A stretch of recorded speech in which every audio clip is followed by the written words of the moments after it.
The D&D 2024 edition starter set is here, Heroes of the Borderlands. It is designed to make it as easy as possible to learn and run the game for new players or experienced players.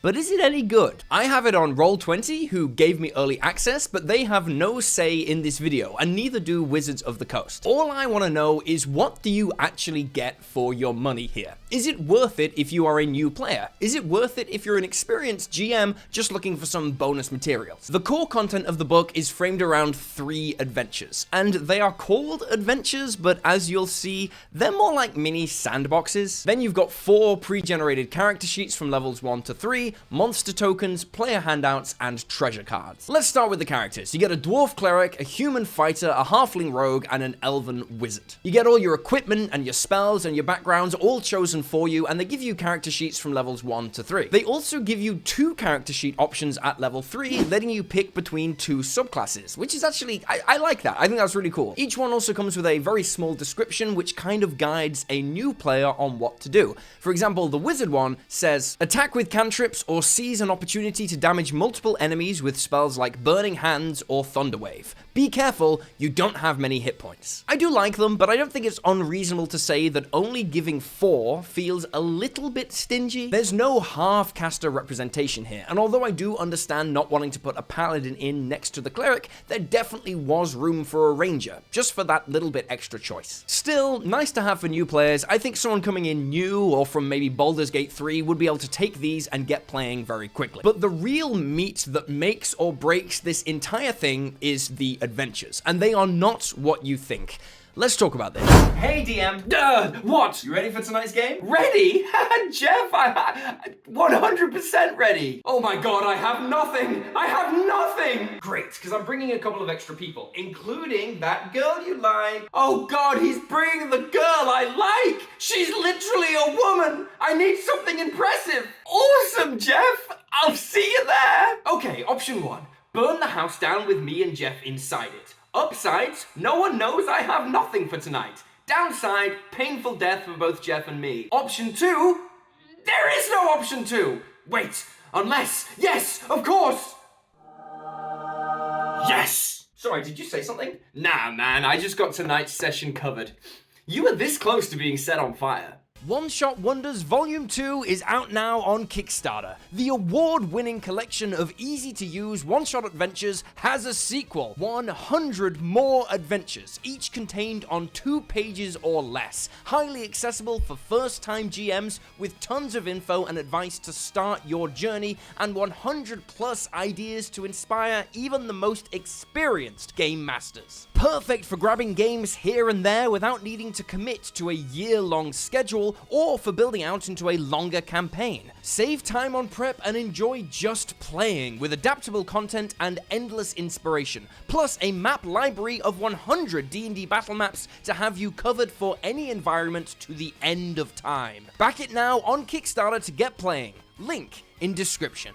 Okay, adventure time. Keep of the Borderlands is the first adventure, and it is kind of the city outpost beside the vast wilderness. This is the adventure most geared towards roleplay. The core map is labeled, and you can go to different locations and meet NPCs and do small quests. There is no combat allowed in the keep, and no level advancement either. No XP to level 3. Really? I wouldn't say this is an adventure at all. It's a sandbox. Each location in the keep has an NPC or 2 with art, a description of the place for the GM to read aloud, and a quest. Keep of the Borderlands is cute. It is extremely simple, and the quests, though they are very simple, are good for introducing players to the core mechanics. For example, there's one where some goats have gone missing, and you can make a survival check to track their hoofprints, or a persuasion check to ask locals if they've seen them as you round them up. And that's all there is to the keep. Less of an adventure and more a scattershot of small locations and NPCs and a few side quests. It is nice to have a roleplay focused area, but when this was advertised as having 3 adventures,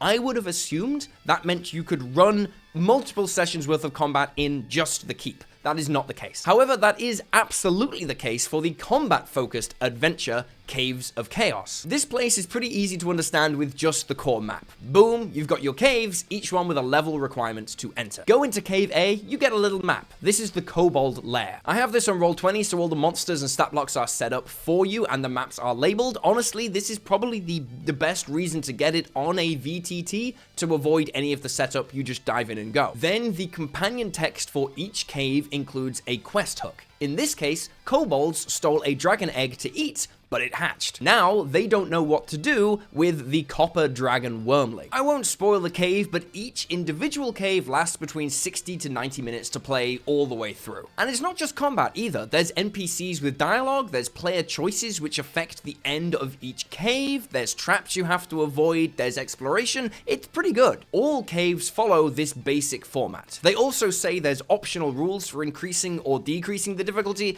but it basically amounts to, hey, if it's too easy, add some fire beetles. Still, I really like the small modular approach here. You can just lift up a couple of caves and boom, that is your session for the day. From what I can tell, although I haven't played every cave, they don't fold into each other. There is no overarching story or recurring NPCs, which maybe is a little bit of a lost opportunity. Every cave has a map, and if you're getting it on a VTT, it should come with all of the stuff laid out for you and all the NPCs, just like it is on Roll20. Considering the aim of this project is to make things as easy as possible for new DMs and new players, having that is kind of everything. The final adventure is the Wilderness. And speaking of segues, let's donate $14,525 to charity. I donate 50% of all the YouTube revenue from this entire channel to charities voted on by you, and I need to prove it somewhere, so let's do this. Boom! Trevor Project got 57% of the votes, so I send them $8,279.79. The world is a much kinder place than the media would have you believe, and I can prove it because I donated this at a time when our donation was triple. So we actually ended up getting $24,839.37 to vulnerable LGBT kids. Boom. Homes for Heroes, 15% of the vote. That is $2,178.89 sent over to providing shelter for veterans. Boom. CDH UK, life-saving support for children and families,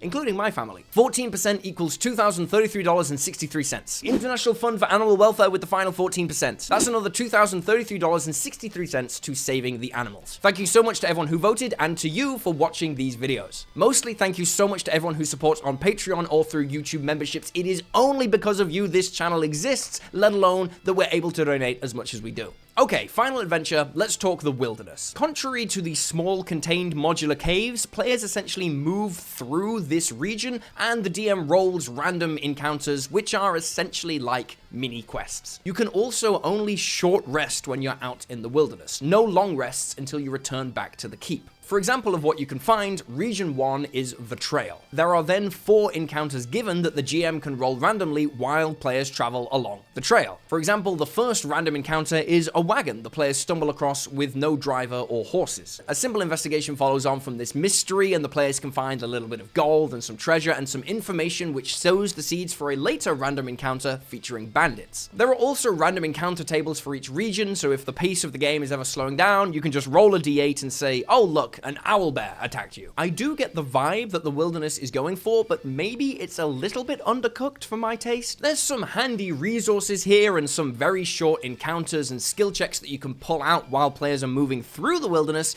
but unless I'm missing something, which is definitely possible, I can't see a reason why players would go into the Wilderness. I'd like to see a reason given for players to repeatedly dive back into this setting. Maybe there's a broader narrative, or maybe some of the quests that are given in the keep include fetching something out from the Wilderness. You've got to go and get something and bring it back. Once again, I see the Wilderness as a sandbox, and that's actually very cool, but it's not an adventure. When Heroes of the Borderlands is advertised as containing 3 adventures, I'm imagining 3 contained stories with like a beginning, middle, and end. That is absolutely not the case. There is very little in terms of like grand plot structure going on here. It's actually a bunch of modular little things that you can dive into and enjoy. And I'm not saying that's bad. I actually kind of like that more. It's how I like to play D&D, but it's not what's advertised. Still, with the material here, you can build out a lot of very cool sessions. I'm imagining that you start your session at the keep, maybe you do a little side quest for a few minutes, get some roleplay in, then you go to the caves via the wilderness, face a couple of random encounters, do one cave, and then return,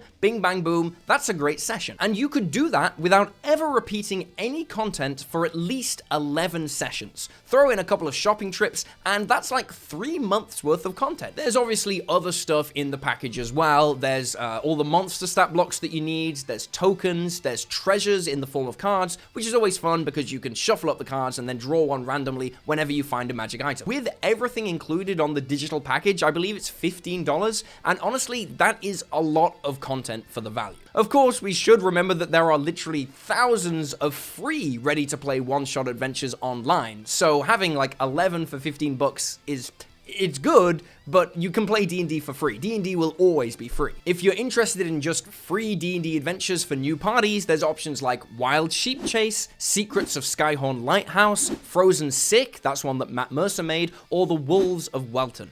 All of those are really good, and you can just Google search for more. But in the interest of being totally fair, this project has 2 specific advantages that the free stuff doesn't. 1, it's all set up for you on Roll20 or whatever VTT you purchase it on. That saves a ton of legwork. You just open it up and you can play. 2, and this is probably the best thing about Heroes of the Borderlands, it is very good at teaching you how to play and how to run the game in a non-intrusive way. And that is kind of rare because yes, there are amazing free third-party adventures and materials out there, but they kind of assume you already know how to play. If that's something that would be valuable to you, then I think $15 is pretty good in terms of what you get. Although there are third-party products that do the same, ironically like the Book of One-Shot Wonders, which kind of hits the same beginner-friendly spot, just with an adventure focus rather than a sandbox focus. If you already know how to play and run the game, and you're just looking for some adventures to run, you can find free maps and free adventures online, so I don't know if this is going to be